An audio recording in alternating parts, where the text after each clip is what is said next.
هاي جايز، عاملين ايه؟ واهلا بيكم في سلسله جديده، وهي سلسله الاكل الصحي والمشروبات الصحيه.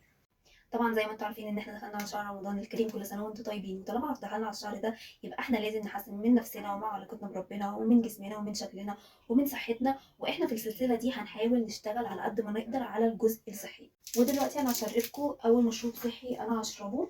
وانا في الفتره الجايه هشارككم عموما الاكل الصحي والمشروبات الصحيه اللي انا هشربها، ويا ريت انتوا كمان تعملوا كده.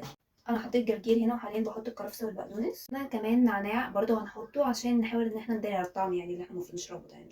وهنعصر برضو ليمونه، وهنبدا نملي ميه كده. وكده انا ضربت، هروح اصفيه بسرعه واجري، وده كده هيبقى شكله.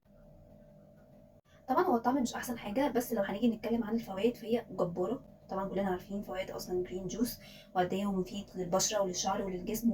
وحرفيا بينقي الجسم بشكل كبير قوي من اي ميكروبات فيه، اي حاجه ايا كانت بينقيها. احنا حاليا ممكن نعمل كده يعني، لو جينا نتكلم عن الطعم هنعمل كده على طول، لكن عن الفوائد فاحنا هنفتح عينينا جدا يعني. وبس، الف هنا وصحه.